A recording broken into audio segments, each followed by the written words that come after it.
Hello, and thank you for tuning in to The Observer. I'm your host, Courtney. This is a behavioral case study series where I use real experiences, observable behavior, and a little hindsight to explore the question underneath it all. Why do people do the things they do? Contrary to what people assume, I wasn't trying to take somebody's husband. I wasn't looking for a husband at all. And if I'm being completely honest, I wasn't looking for much of anything except a good time. In 2012, I was a supervisor. And when a newly hired officer, we'll call him Keith, submitted a leave request for his wedding, I approved it. I was comfortably in my 20s. I had a good job, a 3-bedroom house, and my first Mustang was paid off.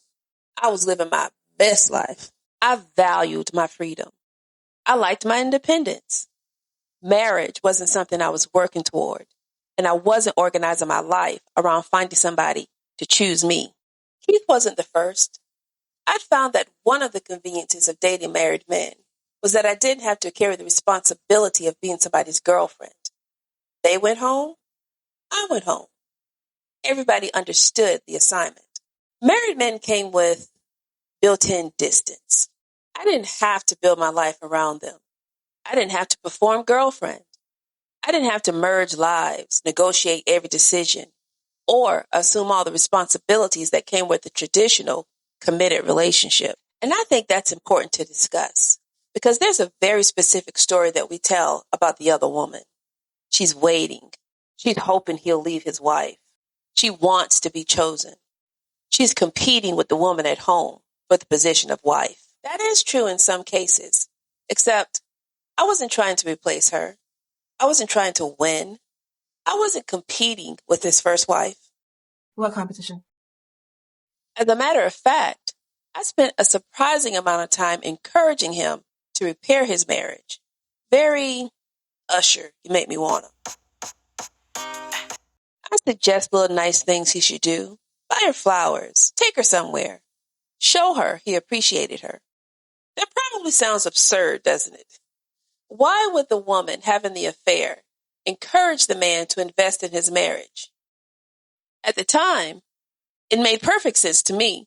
And when I look back at that, that's the part worth studying.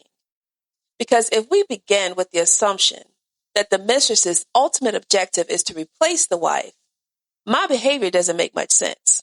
Why would I want to strengthen the relationship I was supposedly trying to destroy? Why encourage a man to invest in the woman I was supposedly trying to replace? Why help preserve a position I supposedly wanted for myself? The simplest answer, and the truth is, I didn't want her position. But I think there was something else happening too. In my mind, my lover and her husband were almost two separate roles. What happened between us belonged over here, and their marriage belonged over there. And somehow, in my 20-something-year-old brain, I could keep those two things separate enough that telling my lover to go home and be a better husband didn't feel nearly as contradictory as it sounds now. And maybe that's also why I could remain so detached, because at any given moment, I was prepared to give up the lover. I wasn't building my future around him. I wasn't depending on our relationship eventually becoming something else. I knew I couldn't really have him. So on some level, I had already built that limitation into the relationship, and that distance protected my independence. But it probably also protected me from becoming too attached to something I knew could disappear, which is where this gets more complicated, because what looked like freedom from the outside may have also functioned as emotional protection on the inside, and both things can be true. That's one of the problems with trying to explain human behavior with a single motive. I could genuinely value my independence and choose relationships that made deep attachment easier to avoid. I could separate my lover from her husband enough to encourage one version of him while participating in behavior that directly undermined the other. That's compartmentalization.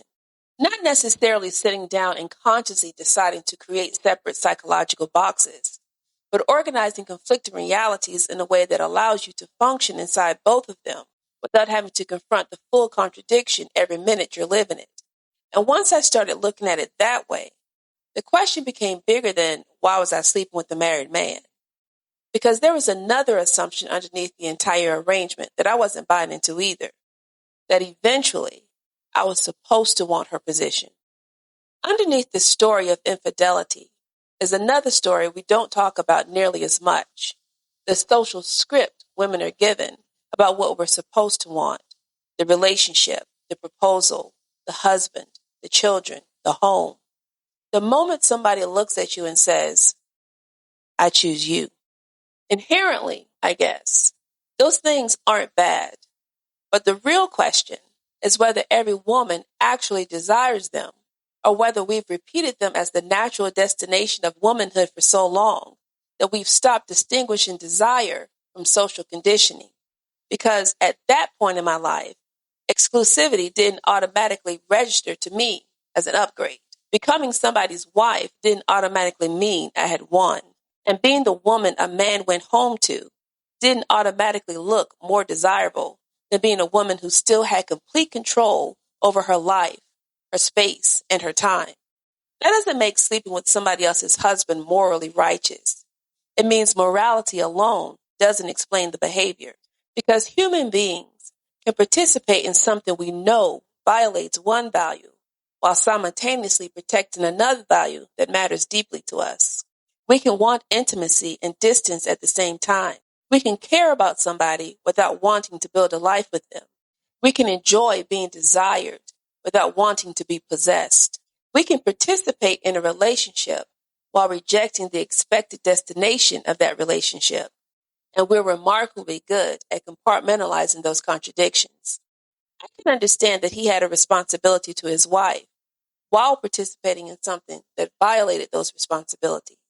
I can encourage him to treat her better while sleeping with her myself. Those things sound incompatible when you put them beside each other. But inside a human mind, not necessarily.